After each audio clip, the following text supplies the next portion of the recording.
Hello everyone, welcome to Race for Job. You're with Thanmayi. I hope your sessions are being productive. So let's dive into today's current affairs. So 1st of May 2026.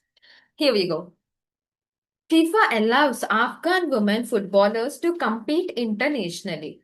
Okay, people, before starting with the article, let me ask you a question. Should athletes lose their chance to compete internationally because of the political restrictions in their country? అంటే ఒక కంట్రీలోని ఏదైనా political restriction వల్ల ఎవరైనా athletes international లెవెల్లో participate చేయకుండా ఉండగలరా? It's a very serious question and it's a very important question and that is exactly what this news article is about. Okay, the FIFA Council has made an important amendment to the Afghanistan women footballers, including those living in exile, to participate in the international competition irrespective of their country's own stance. Okay, అసలు న్యూస్లో ఎందుకుంది? 2021 నుంచి ఇప్పటి వరకు అసలు ఆఫ్ఘనిస్తాన్‌లో నుంచి women football టీమ్స్‌లో నుంచి పార్టిసిపేట్ చేయట్లేదు. వై? బికాస్ 2021 నుంచి ఆఫ్ఘనిస్తాన్‌లోని Taliban was in the power. So Taliban made a strict rule that womens are not allowed to participate in any sports. They're they are severely restricted to it. So as a result, Afghanistan's women's national football team has not played in any international matches since 2021. So many players ఏం చేస్తున్నారంటే ఆఫ్ఘనిస్తాన్ వదిలేసి బయటకు వచ్చేసి కొత్త organisation start చేసుకుంటూ, for example ఆఫ్ఘనిస్తాన్స్ women's United start చేసుకుంటూ వాళ్ళలో వాళ్ళు పర్ఫామ్ చేయడం లాంటివి స్టార్ట్ చేస్తున్నారు అనమాట. సో ఈ ప్రాబ్లమ్ ని తగ్గించడానికి ఫీఫా ఏం చేసింది? ఫీఫా గవర్నమెంట్ రెగ్యులేషన్స్ ని అమెండ్మెంట్ చేసింది అనమాట, to allow these players to compete without needing the approval of this national federation. So ఇప్పుడు రీసెంట్ గా ఫీఫా ఏం అప్రూవ్ చేసింది అని అంటే, నువ్వు ఏ స్టేట్ నుంచి వస్తున్నావు, ఏ నేషన్ నుంచి వస్తున్నావు is none of our business, as long as you wanted to play in the game. నువ్వు నీ కంట్రీలో ఏమేమైతే రూల్స్ అండ్ రెగ్యులేషన్స్ ఫాలో అవ్వాల్సిన పని లేదు అని రీసెంట్ గా అది చెప్పింది అనమాట. దీని ఉద్దేశం ఏంటంటే, even the official football body in the Afghanistan cannot support them, these player can still play and still participate in the FIFA reorganiser structure. అంటే ఆఫ్ఘనిస్తాన్ కానీ నీకు పర్మిషన్ ఇవ్వకపోయినా కూడా నువ్వు డైరెక్ట్ గా వచ్చి ఫీఫాలో ఆడొచ్చు. నేషన్ లో ఆఫ్ఘనిస్తాన్ నేషన్ లోనే నేను బ్యాన్ చేసింది, ఫీఫాలో బ్యాన్ చేసే రైట్ ఆఫ్ఘనిస్తాన్ కి లేదు. So you can still come, you can still play అని చెప్పి చెప్తుంది అనమాట. Okay, also this amendment came in to effect immediately. అంటే ఇప్పటికిప్పుడే ఇది చెప్పింది, ఇప్పటికిప్పుడే everyone can follow that. So దీని వల్ల వచ్చే సిగ్నిఫికెన్స్ ఏంటి? It is a balanced tone that it will ensure that athletes are not completely excluded due to the political conditions. Athletes ఎవరైతే ఉంటారో వాళ్ళు ఇలాంటి పొలిటికల్ కండిషన్స్ వల్ల, అంటే నేషన్స్ లో పొలిటికల్ పార్టీస్ మారుతూ ఉంటాయి, మారుతున్న ప్రతి సిచ్యువేషన్స్ లోని రిస్ట్రిక్షన్స్ ఉండవు అని చెప్పి ఫీఫా వరల్డ్ కప్ నేషన్ కి తగ్గట్టు అడాప్ట్ చేసుకోవాల్సిన పని లేదు. So that is it for today's article. Which organization allowed Afghan women footballers to exile to compete internationally through a governance amendment? That is FIFA. Next article we go. Iran Vikramartin heads Sri Lanka Cricket Transformation Committee. Sri Lanka's Ministry of Youth Affairs and Sports is now appointed as the chairman of the newly formed Sri Lanka Cricket. కొత్తగా Sri Lanka cricket అని ఒక establishment start చేశారు. అందులోని present youth affairs and sports minister కింద ఎవరైతే ఉన్నారో అతన్ని దీనికి చైర్మన్ కిందన పెడుతున్నారు అనమాట. Okay, Transformation Committee following the resignation of SLC President and Executive Committee. The move places cricket administration under the interim government control to implement reforms. అసలు background ఏంటి? Governance crisis. The government of Sri Lanka 2023, 24, 25 and 2022 ఈ అన్ని years నుంచి ఎంత political crisis లో ఉందో మనందరికీ తెలుసు, అవునా? చాలా గొడవలు అయ్యాయి శ్రీలంకలోని, గవర్నమెంట్ పడిపోయింది because of the China's debt trap, అవునా? So now this resignation triggered a major administrative vacuum in the Sri Lankan cricket. The government intervened to stabilize the governance and initiate the reforms. Okay, formation transformation లో ఎంతమంది members ఉన్నారమ్మా? 9 member committee establish అయ్యి they have changed the new chairperson. Okay, moving forward to our next article. Finland becomes first in Europe to achieve full lithium mine to refinery cycle. Europe మొత్తంలో Finland first country mining అంటే తవ్వకాల నుంచి దాన్ని final good కింద చేసి బయటికి export చేసినంత వరకు everything within the country, అంటే బయటికి కూడా వెళ్లకుండా అన్ని కంట్రీలోనే ఉండేలాగా first country in Europe is is our Finland అన్నమాట. Okay, Finland has achieved a major milestone by becoming the first country in the Europe to operate a full lithium production chain from mining to the refinery.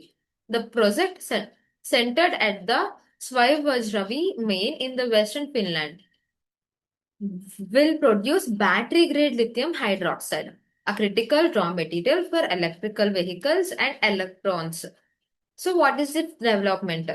Lithium ion ores ఏమేమైతే ఉన్నాయో ఆ ఓర్స్ అన్నిటిని collect చేసుకొని అందులో నుంచి concentrated or ని separate చేసి దాన్ని full time battery graded lithium hydroxide కింద ఫినిష్డ్ గుడ్ కింద కన్వర్ట్ చేసి వాళ్ళ మార్కెట్స్ లోనే సెల్ చేయడం లేదంటే ఎక్స్పోర్ట్ చేయడం మొత్తం ఒకే ప్లేస్ లో జరుగుతుంది అనమాట.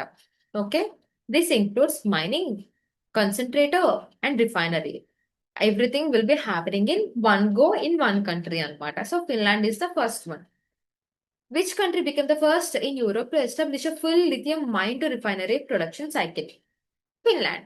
Moving forward to our next article. Ritika Sri, first transgender umpire from Tamil Nadu. Transgender అంటే మనందరికీ తెలుసు కదా పీపుల్, ఎల్జిబిటిక్యూ కమ్యూనిటీలో T stands for transgender. Okay, so Ritika Sri గారు ఎవరైతే ఉన్నారో ఇండియన్ హిస్టరీలోని ఫస్ట్ టైం ఒక ట్రాన్స్జెండర్ క్రికెటర్ ని ఎంపైర్ కింద పెట్టారనమాట. సో దిస్ ఈ స్టెప్ వల్ల ఏం జరుగుతుంది అని అంటే ట్రాన్స్జెండర్ ఎల్జిబిటిక్యూ పీపుల్ ని కూడా inclusivity in the Indian sports administration అని. It's a very great move by the Tamil Nadu government. Okay, దీంట్లో అసలు డెవలప్మెంట్ అని ఎందుకు అంటాము? Ritika Sri has been recognized as the first registered transgender umpire in Tamil Nadu and among the first in India. Her achievements became possible after Tamil Nadu Cricket Association introduced a third gender or other category in its umpire certification process, enabling transgender individuals to formally participate in the cricket officiating. Okay, ఇప్పుడు ఈమె first apply చేయాలి అంటే cricket tournament team లోని apply చేయాలి అని అంటే women, male, transgender or others అనే option ఉంటేనే కదా ఈమె అప్లై చేయగలదు. సో ఫస్ట్ థింగ్ ఏంటంటే జెండర్ సెన్సిటివిటీ అనే కాన్సెప్ట్ ని పక్కన పెట్టి Tamil Nadu government wanted gave everyone the equal status. That is why she have applied and she have successfully qualified for that post.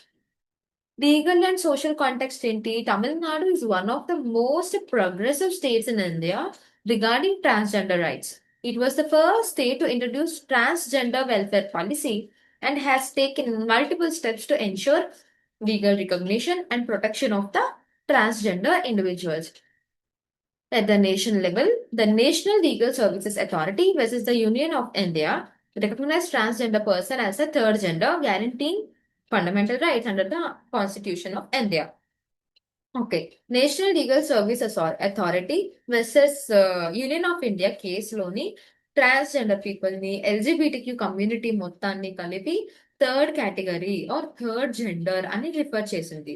Now even they have fundamental rights in India and Tamil Nadu అన్ని states కన్నా చాలా బాగా perform చేస్తుంది to give them the equal status. Okay, what is the first question we have? Who became the first transgender cricket umpire from Tamil Nadu? Ritika Sri. Okay. Moving forward to our next article. Indian Army to host first multilateral military exercise. Pragati. Indian Army తన యొక్క first multilateral military exercise conduct చేస్తుంది and ఆ military exercise పేరు ప్రగతి అన్నమాట. So Indian Army is set to conduct its first ever multilateral military exercise named Pragati. marking a significant step in India's defense, diplomacy, and international military cooperation. What is this development? అసలు ఏంటిది ఏం జరుగుతుంది? India will host exercise Pragati from 18th of May to 31st of May 2026 at the Foreign Training Node in Umroi, Meghalaya. The exercise will involve participation from 11 friendly countries, making it the first multilateral land-based military exercise hosted by the Indian government or Indian Army. Okay. మనం bilateral అనట్లేదు, unilateral అనట్లేదు. We are using the word multilateral, which means multiple countries. అంటే ఇక్కడ 11 countries ఉన్నాయి. ఈ అన్ని countries వచ్చి తన యొక్క డిఫెన్స్ ఎక్విప్మెంట్ ని, ఆర్మీ ఎక్విప్మెంట్ ని మొత్తాన్ని షోకేస్ చేస్తుంది అనమాట. Okay. And for the first time India hosting తీసుకుంటుంది. ఓకే. అసలు ఎందుకు ఎందుకు ఇలా చూపించాలనుకుంటుంది people? It enhances military cooperation and coordination among the participating country. ఎవరెవరైతే పార్టిసిపేటింగ్ కంట్రీ ఉంటాయో వాళ్ళలో వాళ్ళకి కోఆపరేషన్, వాళ్ళకి కోఆర్డినేషన్ ఉండడానికి ఇది అనేది తెస్తారనమాట. Improve interoperability in joint operations, promote shared understanding of tactics and strategies, strengthen defense partnership and trust. Such exercises also help in developing joint responses at emerging security challenges like terrorism, disaster relief, and hybrid welfare. ఇలాంటి situations లో కూడా ఒక country ఒకరికి help చేసుకోవడానికి they all came up here. Okay. Additional గా bilateral అని అంటే మనకి ఎక్సర్సైజ్ యుద్ధ అభ్యాస్ ఉంది విత్ యుఎస్ఏ. మల్టీలాటరల్ కి one example is Malabar and RIMPAC. Okay. So, what is the question we have? What is the name of the first multilateral military exercise to be hosted by the Indian government, Indian Army in 2026? I want everyone to comment down in the comment section. Okay. Next article we have sports IP registration fees waived. Government waives IP registration fees for the sports sector. IP ante intellectual property rights. Government of India, which is led by the Piyush Goyal దగ్గర control ఉందన్నమాట about our sports and all. So ఇతను ఏం announce చేశారు? ఒక major policy initiative arrange చేశారు to promote the innovation in the sports sectors by waiving intellectual property rights registration fees for 3 years. So innovative గా Indian sports కొన్ని ఉంటాయి కదా people. So like karrasamu and taekwondo, ఇవన్నీ Indian sports కదా. So వీటి మీద కొన్ని ఇంటెలెక్చువల్ ప్రాపర్టీ రైట్స్ రిజిస్ట్రేషన్ అనేది 3 years వరకు పెట్టుకుందామని అంటున్నారు అనమాట. అసలు దీనివల్ల డెవలప్మెంట్ ఏంటి? The government has declared complete waiver of the IP registration fees for the all sports related innovations for a period of 3 years, effective immediately. The announcement was made during the World Intellectual Property Rights Day 2026, themed IP and Sports. Ready, Set, Innovate. The waivers applies to various IP categories, including the patents, trademarks, copyrights, designs, geographical indications, and traditional knowledge. This GI is very, very important, people. Okay. The initiative aims to boost innovation and R&D in the sports ecosystem, encourage startups, MSMEs, and individual innovators to file IP, promote domestic manufacturing of the sports goods, strengthen the India's IP-driven economy. Lastly, additionally, the government will provide facilitation support under the existing scheme to help the applicants secure IP rights. Okay. So, what is the question do we have here? For how many years the government waived intellectual property registration fees for the sports sector in 2026? 3 years. Moving forward to our next article, RBI launches Mission Saksham for capacity building of the UCBs. ముందు UCB అంటే ఏంటి? Urban Cooperative Banks. Okay. RBI launches Mission Saksham for the Urban Cooperative Banks, nationwide capacity building initiative aimed at strengthening the urban cooperative bank sector through structured training and the institutional reform. అసలు development ఏంటి? Mission Saksham Sahakari bank Kshamta Nirman is a mission mode sector-wide all India training program designed to enhance The capabilities of the urban cooperative banks. Under this initiative, RBI will conduct a large number of training programs, but in person and through e-learning platforms targeting around 1.4 lakh participants across the country. Okay. ఈ initiative వస్తుంది దేనికోసం? With in the banks లోనే governance బాగా strength చేయడానికి, accountability బాగా strength చేయడానికి, transparency బాగా strength చేయడానికి, కల్చర్ అండ్ రిస్క్ మేనేజ్మెంట్ ని స్ట్రెంత్ చేయడానికి, and also builds an institutional resilience in evolving financial environment. The mission reflects RBI's broader effort to modernize and professionalize the cooperative banking sector. Okay, people? Moving forward to our next article, socio-ecological implications on disappearing lakes in India. చాలా lakes disappear అయిపోతున్నాయి మన ఇండియాలో, and చాలా lakes చాలా vulnerable గా and endangered గా ఉన్నాయి. So అసలు ఇంప్లికేషన్స్ ఏంటి, ఎందుకు ఎందుకు జరుగుతుంది ఇలా?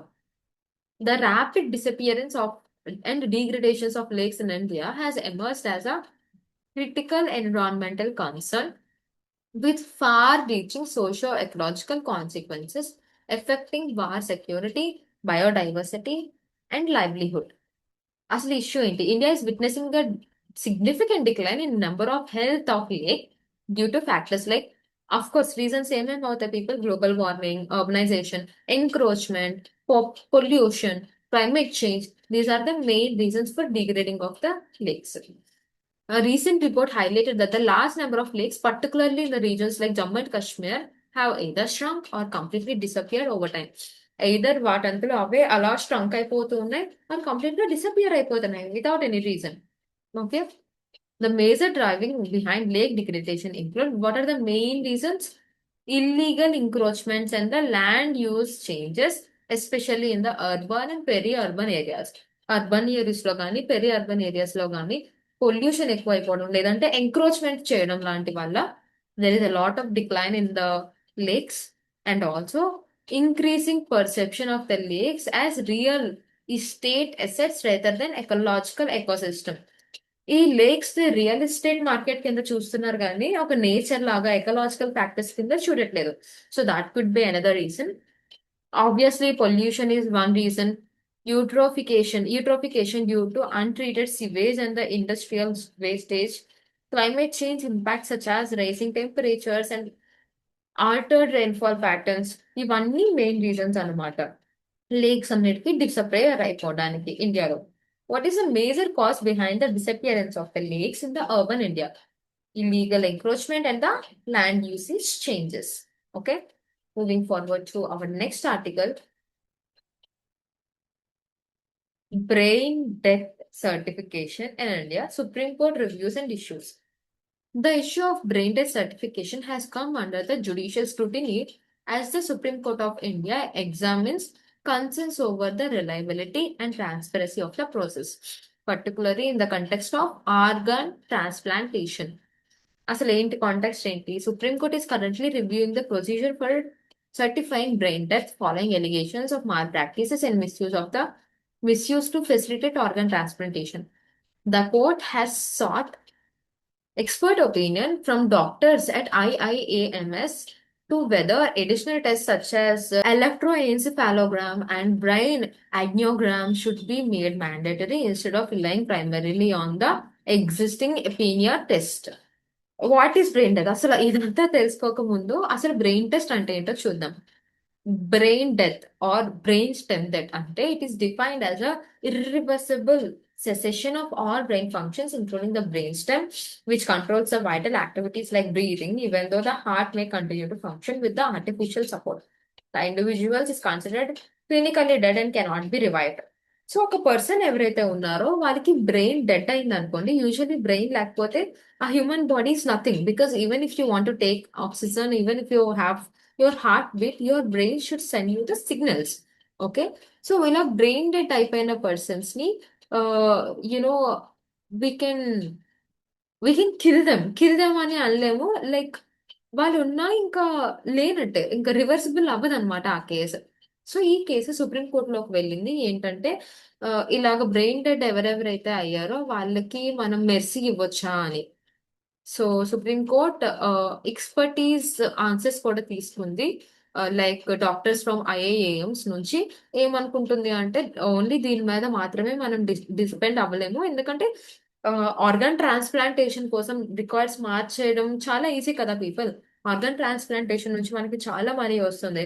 ఇమాజిన్ ఒక పర్సన్ కి నార్మల్ యాక్సిడెంట్ అయ్యి అండ్ బ్రెయిన్ కొంచెం ఫ్లక్చువేట్ అయింది అనుకోండి, జస్ట్ ఆర్గాన్ ట్రాన్స్ప్లాంటేషన్ ఈజీగా అయిపోతుందని సైన్స్ పెట్టేసి అందరూ ఏమైనా ప్రాసెస్ స్పీడప్ చేసేసారు అనుకోండి, అక్కడ మనిషి ప్రాణం పోతుంది కదా. So that is why Supreme Court is taking the opinions and suggestions from the doctors at AIIMS. Okay. Moving forward to our last article, India successfully conducts maiden salvo launches of naval anti-ship missile.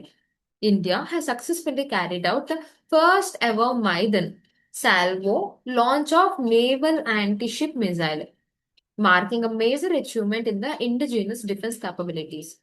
అసలు ఏంటి matter ఏంటి? The test was conducted jointly by the DRDO and the Indian Navy. It took place of Odisha coast in the Bay of Bengal.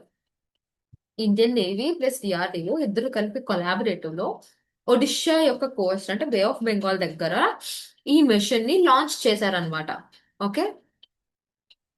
ఏంటి అసలు ఈ machine లో special ఏంటి? 2 missiles were launch in quick succession from the same helicopter platform. ఒకే helicopter లోని 2 missiles ని ఒకేసారి వదిలారనమాట. This is called as a salvo launch. దీన్ని సాల్వో లాంచ్ అని అంటారు. Meaning multiple missiles fire rapidly to increase the strike effectively. Multiple missiles ని ఒకేసారి లాంచ్ చేస్తే దాన్ని సాల్వో లాంచ్ అని అంటారు అనమాట. ఇంతకీ మిసైల్ కోసం ఏంటి? అది ఇండిజినియస్ అంటే మన ఓన్ గా మనం తయారు చేసుకున్న షార్ట్ రేంజ్, అంటే hardly 10 to 20 kilometres range, short range missile అనమాట. It is targeted to destroy enemy ships at sea. Enemy ships ఏవైతే ఉంటాయో సీస్ లోని వాళ్ళని ఎక్కువ అటాక్ చేయడానికి యూస్ చేస్తాం అనమాట. It has a range of about 55 kilometres and can fly to subsonic speed about around max 0.8%. That is actually a very, very great move by our Indian Navy, and successfully it has struck it point. So, thank you for watching Race for Job, people. I hope you have a very productive and fruitful session. In case if you need this PPT, please subscribe to our Telegram channel called Race for Jobs, and please do like, share, comment, and subscribe to Race for Job.